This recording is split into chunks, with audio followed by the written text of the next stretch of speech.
2주 전에 8살 된 어린아이가 길거리를 가다가 목줄이 풀려서 달려오는 교회에 약 2분 동안 물렸다는 보도를 봤습니다.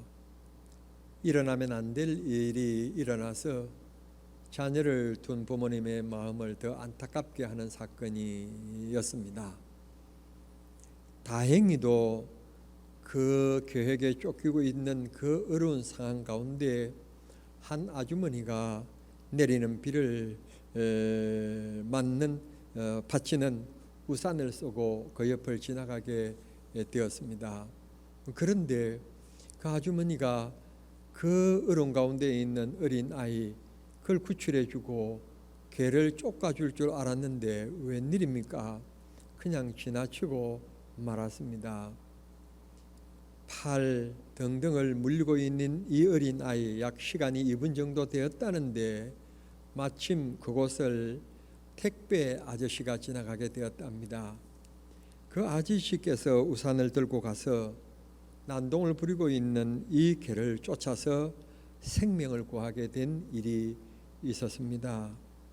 참 다행스러운 일이 아닐 수가 없고, 다행스러운 것은 목도 물렸습니다만 생명에 쥐장이 없다고 합니다.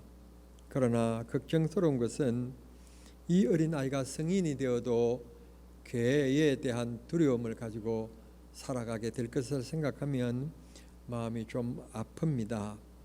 저도 개를 참 사랑하는 사람입니다만 이런 부주의를 통해서 남에게 일평생 동안 상처를 안고 살아가게 만들었다는 것은 100배 사죄해도 모자란 일이라고 생각합니다. 지난주에는 여성이 사거리에서 우회전을 하다가 때마침 길을 건너가는 어린아이를 보지 못해서 그 아이가 차 밑으로 들어가는 불행한 일이 있었습니다.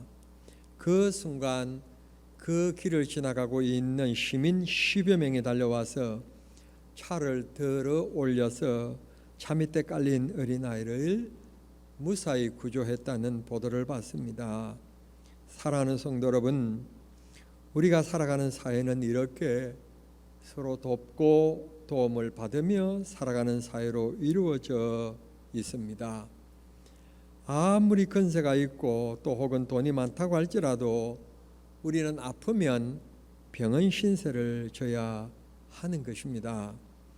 우리는 독불장군은 없습니다. 혼자 살아갈 수는 없습니다. 서로 도와가며 살아가는 사회 구조 속에 살아가고 있습니다. 오늘 성경 본문에 보면 안타깝게도 38년 동안 병석에 누워 있는 환자가 등장합니다. 여러분, 38년 동안 이 사람 주변에는 돕는 이들이 있었는데 그가 아내였는지 가족이었는지 아니면 오늘처럼 그럴 리가 없겠지만 혹시 사회적인 사회 구조가 잘 되어 있어서 복지 혜택을 받아 간호보조사들이었든지 좌우간 어떤 모양이든지 간에 이분은 38년 동안 누워서 생활하는 환자였다고 하니까 누군가가 도와줘야 했었고 도움을 받고 살아온 것입니다. 그 사람에게는 물 한 모금도 남의 도움이 없이는 마실 수 없을 만큼 위중한 환자였음을 성경이 우리들에게 말씀해 주시고 있습니다. 정말 이 사람에게 간절한 소원이 무엇일까요? 그 사람에게 간절한 소원은 넓은 아파트도 아닐 것이며 좋은 승용차도 아닐 것이고 좋은 음식을 좋은 식당에서 먹는 것도 아니었을 것입니다. 내가 다시 젊은 날로 돌아가고 내가 다시 건강을 회복한다면 무심하게 지나왔던 가족들과 함께 좀 더 많은 시간을 가지겠다. 혹은 잘난 척하면서 생각했던 젊은 날을 생각하면서 무조건 감사하며 살겠다. 내가 감사할 줄 몰랐는데 내가 걸을 수 있다는 것, 걸어 다닐 수 있다는 자체가 축복이라는 것을 이 사람이 깨달으면서 내가 이 병에서 고침만 받고 건강해진다면 생활 속에 일어나는 사소한 것이 곧 삶의 기적이고 축복이라는 것을 깨닫고 기뻐하고 감사하며 가족과 더 더불어 시간을 보내겠다는 그런 열망과 소원을 이 환자가 분명히 가졌을 것이라고 생각합니다. 그런 그가 오늘 그 자리에 뜻밖에도 예수님께서 찾아오심으로 인생의 대전환점이 일어나는 것을 볼 수 있게 됩니다. 1절은 우리들에게 이렇게 말씀하십니다. 유대인들의 명절이 되어 그렇게 얘기했습니다. 유대인의 명절 가운데 최고의 명절은 6월절입니다. 그 절기가 되면 많은 사람들이 예루살렘에 모이게 되는데 예루살렘 성을 출입하는 문 몇 개가 있는데 그 중에 하나가 양문입니다. 왜 이 문 이름을 양문이라고 지었는가 하면 2절에 보면 양문이라고 했는데 이름을 양문이라고 지은 이유는 6월절을 비롯해서 절기가 되어지면 하나님 앞에 제물로 드리는 양을 끌고 들어가는 출입하는 문이기 때문에 양문이라고 그렇게 부르게 된 것입니다. 그런데 안타깝게도 이날이 9절의 말씀 보면 안식일이어서 10절에 보면 이 좋은 일에 어려운 문제가 즉 예수님과 백성들 사이에 이해 충돌의 사건이 벌어지는 것을 우리는 보게 됩니다. 다시 본문으로 돌아가면 베데스다 연못에 가끔 천사가 내려와서 물을 움직이게 한다고 합니다. 그러면 움직이고 나면 어떤 병에 들었든지 제일 먼저 물속에 들어가는 사람은 치유함을 받는 기적이 일어났다고 말씀하시고 있는 것입니다. 여기 3절에 보면 그런 기적을 체험하며 많은 사람들이 모였는데 이 세상의 워슬로도 이 세상의 여러 방법으로도 다 해봤지만 병 고침을 받지 못한 그야말로 인생 마지막 희망의 장소로 베데스다 연못에 지금 모여 있는 것입니다. 그곳에서 천사가 내려와 물을 동하기를 기다리고 있는 겁니다. 동하기만 하면 먼저 물에 들어가면 병 고침을 받기 때문에 그렇습니다. 그런데 그곳에 모인 사람들이 어떤 사람인가 성경은 이렇게 얘기합니다. 앞을 전혀 볼 수 없는 맹인 그렇게 얘기했고 그 다음에 다리를 자유롭게 움직일 수 없는 다리 장애자 그 다음에 또 얘기하기를 어떤 병인지는 알 수 없으나 오랜 병으로 말미암아 혈기 마른 사람 그렇게 말씀하시고 있습니다. 혈기 마르다고 하는 말은 여러분 아시는 것처럼 피골이 상접한 사람 바짝 말라서 눈만 옴팍하고 뼈만 붙어있는 사람 이런 사람을 우리는 산시체, 산송장이라고 얘기하는데 그런 환자들이 지금 이 베데스다 연못에 모여 있는 것입니다. 이유는 딱 한 가지 앞에서 말씀드린 것처럼 천사가 내려와서 물을 동하면 제일 먼저 들어가서 고침을 받을 수 있다고 하는 한 가지 희망 때문에 이분들이 지금 베데스다 연못에 모여 있는 것입니다. 사랑하는 성도 여러분, 사실 세상을 그만 뒤돌아보면 세상에는 참 어려운 문제를 겪은 사람들이 많이 있습니다. 오늘 또 한숨 쉬는 분들이 많고 눈물 흘리는 분들이 많으며 고독과 외로움 속에서 살아가는 사람들이 많고 배고픈 사람들도 많으며 전쟁 속에서 전쟁 속에 불안 속에 떨고 있는 사람들도 많습니다. 정말 병들었는데 차라리 죽는 게 더 낫겠다고 고통 중에 신음하는 사람들도 이 세상에는 참 많이 있는 것을 볼 수 있게 됩니다. 성도 여러분, 정말 희망이 무엇입니까? 정말 소망이 무엇입니까? 그는 바로 예수 그리스도입니다. 예수님께서 이곳에 찾아가 주셨습니다. 베데스다 연못 38년 동안 누워있는 사람, 그 사람에게 갔습니다. 그런데 저는 성경 본문을 읽으면서 한 가지 좀 안타까운 모습이 있었습니다. 성도 여러분, 베데스다 연못에 모인 사람들이 5m, 10m 간격을 두고 있었을까요? 10m씩 간격을 두고 그 거리가 100m쯤 되는 그런 거리로 그들이 지금 베데스다 연못에 있었을까요? 아닐 거예요. 베데스다 연못 물 가까이에 어떻게 하든지 좋은 장소에 좀 더 가까이, 그리고 비집고 들어가서 따박따박 붙어서 이 환자들이 지금 수십 명인지 수백 명인지 알 수 없으나 많은 사람들이 모였을 거예요. 그곳에 예수님이 나타나신 거예요. 그리고 말씀하시는 거예요. 내가 낫기를 원하느냐? 그런데 낫기를 원하느냐라고 하는 질문 속에 이 사람의 답변이 무엇인가 하면, 예, 제가 낫기를 원합니다. 그렇게 답해야만이 옳은 건데 하는 말이 뭐라고 말하는가 하면, 물이 동할 때 내가 물속에 들어가려고 힘써 봐지만 내 몸이 지금 병들어서 움직일 수가 잘 없으니까, 부자연스러우니까 나보다도 좀 더 강한 중한 병이긴 하지만 나보다도 좀 더 움직일 수 있는 사람, 그런 사람들이 일찍이 물속에 들어감으로 그가 고침을 받고, 나는 일찍이 물속에 들어갈 수가 없습니다. 난 스스로로 도저히 불가능하기 때문에 누군가가 나를 도와줘야 되는데 도와주는 사람이 없습니다. 그때 예수님께서 하시는 말씀이, 내가 지금 누워있는 이 침상을 들고 걸어가라. 여러분, 이 광경을 좀 더 자세하게 좀 더 잘 생각해 보시기를 바랍니다. 그 얘기하시는 것을, 그 광경을 옆에 사람이 쳐다보고 있잖아요. 저 사람은 38년 동안, 아니면 한 달 전에, 아니면 1년 전에 온 사람이다, 그렇게 지금 다 알고 있지 않습니까? 아니면 어제 온 사람이다, 알고 있기는 잤던 시간의 문제가 아니라 그 사람이 누워있다는 환자라는 것은 사실이잖아요. 그러면 예수님께서 오셔서 지금 내 상을 들고 걸어가라고 말씀하시자마자 이 사람이 거짓말처럼 쇼처럼 벌떡 일어나서 들고 가는 겁니다. 그러면 여러분들이 환자라면, 여러분들이 그 옆에 누워있는 사람이라면 어떻게 해야 되겠습니까? 구경만 하고 있으면 될까요? 그런데 왜 본문은 이것을 침묵하고 있는지, 그게 난 좀 궁금한 거예요. 믿음이라는 건 말이죠, 이렇게 중요한 거예요. 옆에 지금 기적이 일어나고 있는데도 불구하고 믿음이 없으면 믿지 못한다고 하는 이 엄청난 사건을 우리는 발견하게 되는 거예요. 기뻐하고 찬송하고 주를 만난 즐거움 속에 살지는 그런 모습을 보면서도 믿음이 없으면 그런 모습이 없다는 거예요. 예수님의 주고받는 이 대화가 비밀이었을까요?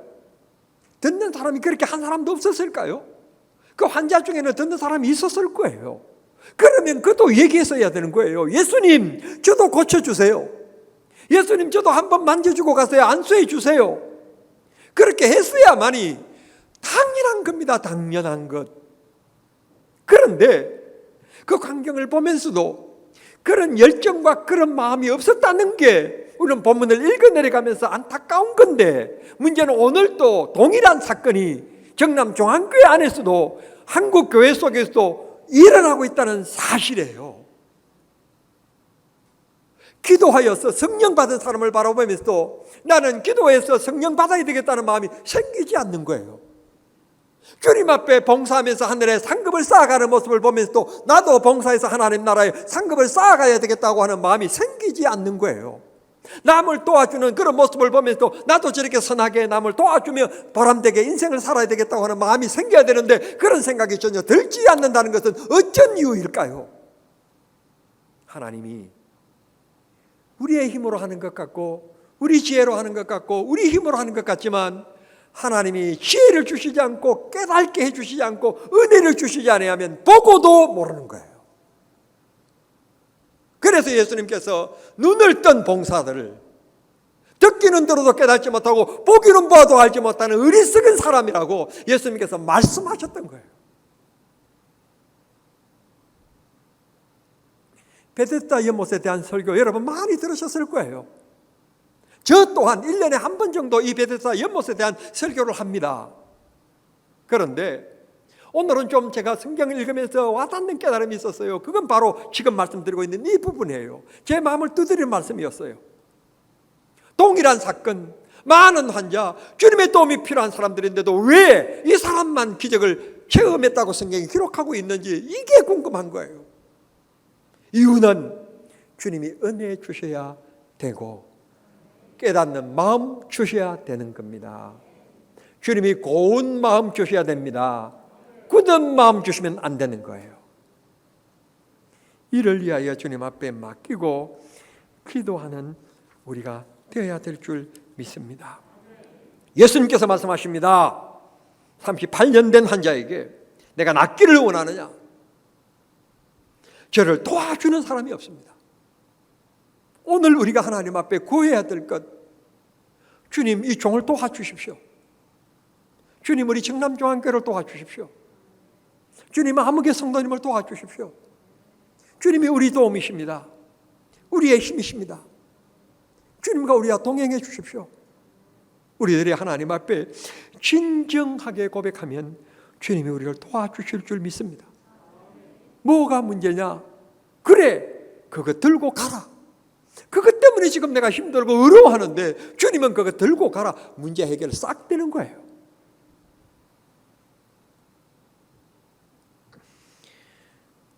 오늘 성경을 읽으면서 또 한 가지는 그렇게 흔하게 등장하는 내 믿음이 크도다, 내 믿음대로 될지어다, 그런 말씀이 등장하지를 않아요. 그런 말씀 전혀 없이 예수님께서 38년 동안 누워있는 모습이 너무너무 불쌍히 보이시고, 그래서 불쌍히 여기는 마음이 작동하여서, 즉 하나님 예수님의 사랑인데 사랑이 작동해서 그 사람을 고쳐주신 거예요. 오늘 우리 믿음을 가지는 것도 중요하지만 우리가 하나님 앞에 부르짖는 작은 신음, 하나님께서 나를 불쌍히 여겨주시기만 하면, 내 연약함, 내 문제에 흐드러지는 이 인생의 길에서 주님이 나를 불쌍히 여겨주시기만 하면, 그 사랑 입으면 문제 다 해결되는 줄 믿습니다. 베데스다라는 말은 자비의 집, 은혜의 집, 그런 뜻이 있습니다. 베데스다라고 하는 낱말에 초점을 둘 것은 아니지만, 그러나 이 베데스다에 있는 38년 된 이 환자는 여러 환자들 가운데서도 그는 자비와 주님의 은혜를 입게 된 사람이었습니다. 제가 다시 말씀드리지만 참 안타까운 것은 바로 그 옆에 누워있던 사람, 그 사람 좌우에 있었던 사람, 앞에 있었던 사람, 왜 그들이 예수님을 붙잡지 않았는지, 왜 주여라고 말 한마디만 했어도 되는 건데 나를 고쳐주십시오, 그 말은 좀 길더라도 그냥 말 한마디 주님, 예수님, 그 말 한마디만 했으면 될 걸 왜 그 말을 안 했는지, 오늘 우리들도 문제 앞에서 이렇고 저렇고 변명하고 어쩌고 하고 할 것 없습니다. 예수님 이름 부르면 됩니다.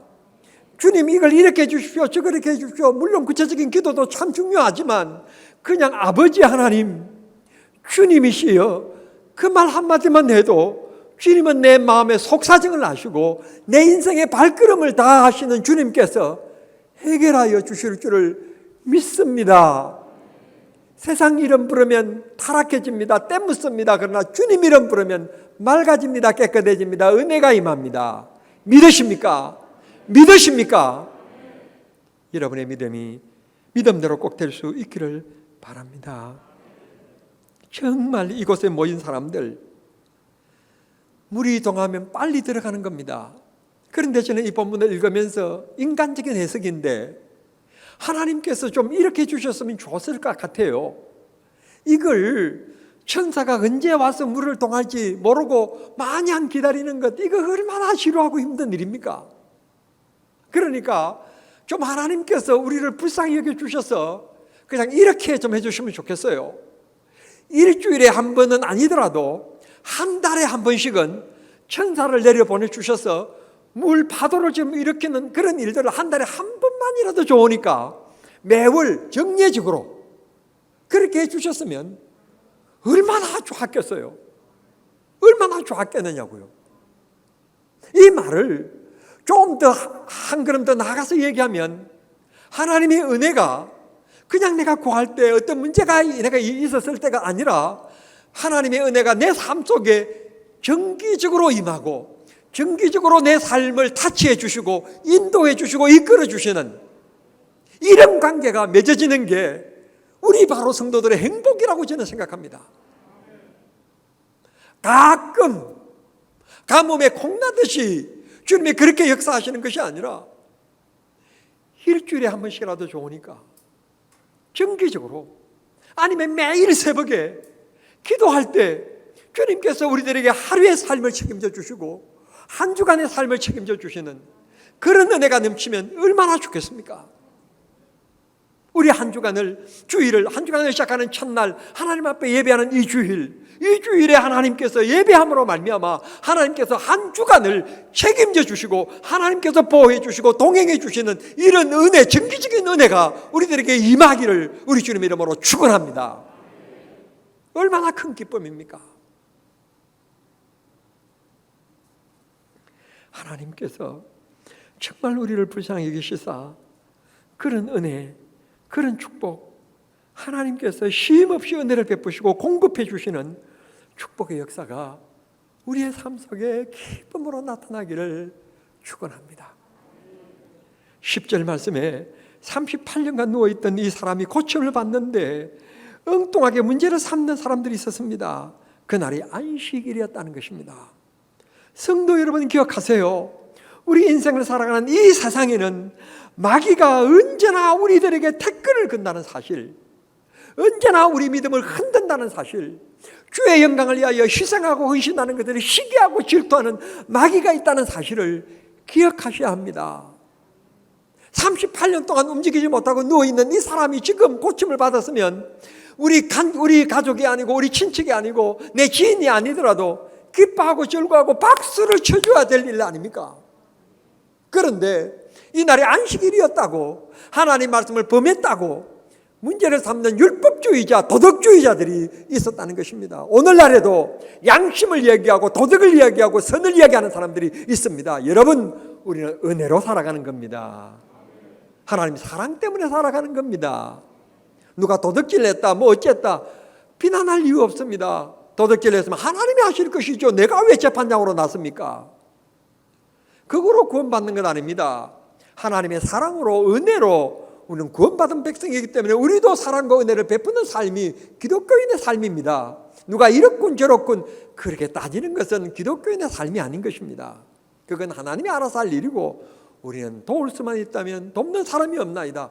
도와주며 베풀어주며 힘이 있으면 약한 사람, 필요한 사람에게 줄 수 있는 것이 있다면 주면서 사는 게 기독교인의 아름다운 삶인 것입니다.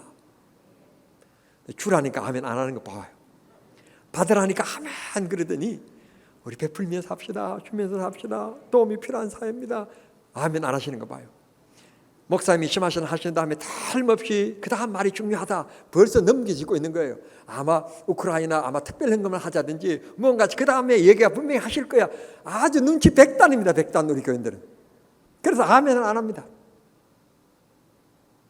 그러나 아멘 하신 분들은 아멘에 대한 책임을 지실 줄 믿습니다. 더 얘기하지 않겠습니다. 우리 힘이 있을 때, 할 수 있을 때 더 많이 사랑하고 더 많이 베풀고 더 많이 거둘고 그렇게 살아갑시다. 하나님의 나라에서 틀림없이 하나님이 축복해 주실 줄 믿습니다. 성도 여러분 절대로 좋은 일에 태클 걸지 마세요. 좋은 일에 흠잡지 마세요. 좋은 일은 좋은 일로 박수 쳐주세요.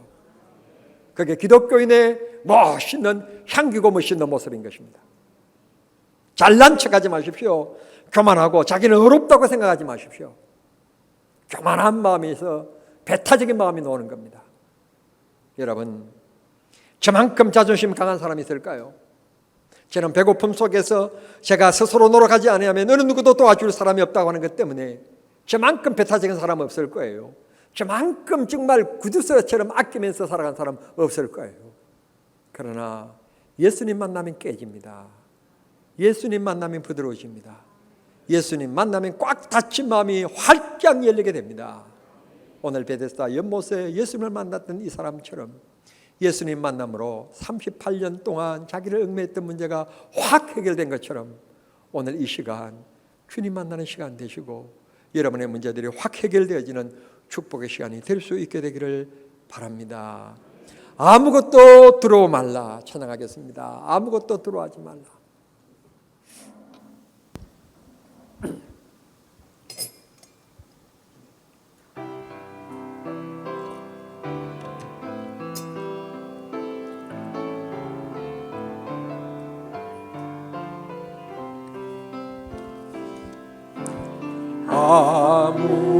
아무것도 두려워 말라.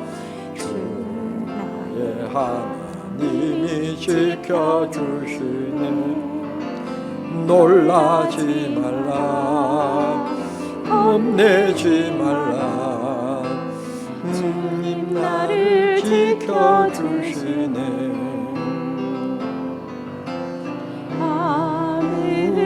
아무것도 두려워 말라. 주 나의 하나님이 지켜주시네. 놀라지 말라. 겁내지 마라. 주님 나를 지켜주시네. 내 맘에 힘에 겨워 지칠지라도 주님 나를 지켜주시네. 아멘. 세상 험한 풍파 몰아칠 때도, 세상에 험한 풍파 몰아칠 때도 주님 나를 지켜주시네. 주님은 나의 산소, 주님은 나의 요새, 주님은 나의 소망, 나의 힘이 되신 여호와. 세상의 험한 풍파 몰아칠 때도, 세상의 험한 풍파 몰아칠 때도 주님 나를 지켜주시네. 주님은 나의 산소, 주님은 나의 요새, 주님은 나의 소망, 나의 힘 되신 여호와. 하나님 아버지, 우리는 이 세상을 살아가면서 38년 된 맹자처럼 문제 앞에서 힘들어할 때가 있고 한숨 쉴 때가 많으며 출구가 보이지 않아서 답답하며 잠 못 이룰 때도 있습니다. 나오는 것은 한숨밖에 없을 때가 있고 염려, 걱정에 내 마음을 억누를 때가 있습니다. 하나님, 우리를 불쌍히 여겨 주시옵시고 우리들의 요새가 되시며 우리 힘이 되시고 우리 소망이 되신 주님이 내 마음에 계시기를 원하오며 이 모든 문제를 해결해 주시며 주님 앞에 기쁨과 영광이 되는 믿음의 삶을 살아가기를 원합니다. 우리를 붙잡아 주시옵소서. 불쌍히 여겨 주시옵소서. 자비를 베풀어 주시옵소서. 은혜를 베풀어 주시옵소서. 몸에 병들어 괴로워하는 분들이 있습니다. 수술을 받은 분들도 있습니다. 하나님이 다 기억하시고 치료해 주시고 새 힘과 은혜를 나리여 주시옵소서. 주님, 우리가 더 건강하여 주의 영광 위하여 살게 하시고 주님 배울 때 상급받게 더 많은 상급 쌓는 우리가 될 수 있게 해 주옵소서. 예수님의 이름으로 기도하옵나이다. 아멘.